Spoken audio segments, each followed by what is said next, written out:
నడుచుకుంటూ వస్తూ, రామయ్య గారు, మిమ్మల్ని కలవకుండా నాకు రోజు మొదలయ్యేలా లేదు. మీ మాటలే నాకు మార్గదర్శకాలయ్యాయి.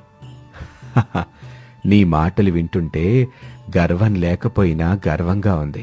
ఇప్పుడు నువ్వు ఊరి పెద్దరికం తీసుకునే నాయకుడు అయ్యావు. మా ఇంట్లో ఇప్పుడు ప్రశాంతతే గాని గొడవే లేదు. నా భర్త మారిన దగ్గర నుండి పిల్లలకు మంచి తండ్రి కూడా అయ్యాడు. నిన్న చూసి ఊరిలో అందరూ కూడా మారిపోతున్నారు బాలరాజు. మీ జీవిత కథను అందరూ వినాలని అనుకుంటున్నారు కూడా.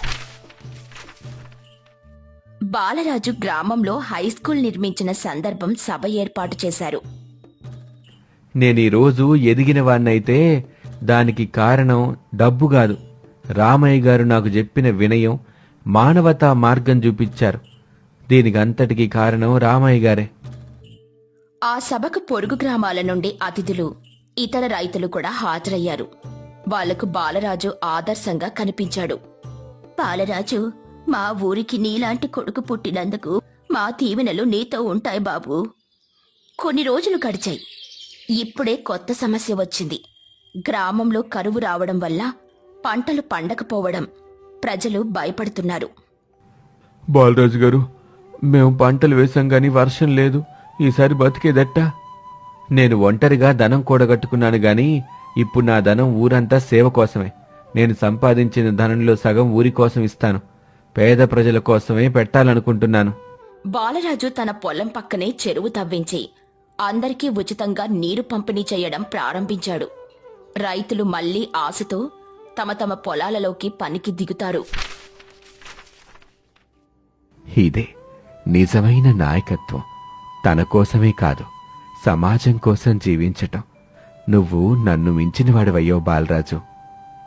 ఇది మీ ఆశీర్వాదంతోనే జరుగుతుంది రామయ్య గారు. నేను మీరు చెప్పిన దారిలో నడవటమే ఇప్పుడు చేస్తున్న పని. గర్వం లేని జీవితం ఎంతో ఆనందంగా ఉంది. బాలరాజు చేసిన మంచి పని వల్ల ఇప్పుడు ఊర్లో పిల్లలు పాఠశాలకు వెళ్లడం, యువత వ్యవసాయ శిక్షణ తీసుకోవడం మొదలవుతుంది. మొత్తానికి ఊరు మొత్తం మారిపోతుంది. ఇప్పుడు ఈ ఊరు ఎంతో మారిపోయింది. ఇది చూసి నాకు ఆనందంతో కన్నీళ్లు వస్తున్నాయి. మనం కేవలం ఊరి ప్రజలమే కాదు, కలిసికట్టుగా ఉన్న కుటుంబం. ఆ గ్రామం జిల్లాలలో మోడల్ విలేజ్ అవ్వడం, ప్రభుత్వ అధికారుల సందర్శన మొదలవుతుంది. మీరేనా బాలరాజు గారు? మీ ఊరిని మేము మోడల్ విలేజ్గా గుర్తించాం. మీరు చేస్తున్న సేవను చూసి మేము ఆశ్చర్యపోయాం. ఇది నా విజయమేమీ కాదు, మా ఊరి విజయం. మా బిడ్డలది, మా పెద్దలది, ముఖ్యంగా రామయ్య గారి మాటల ఫలితం. నిజంగా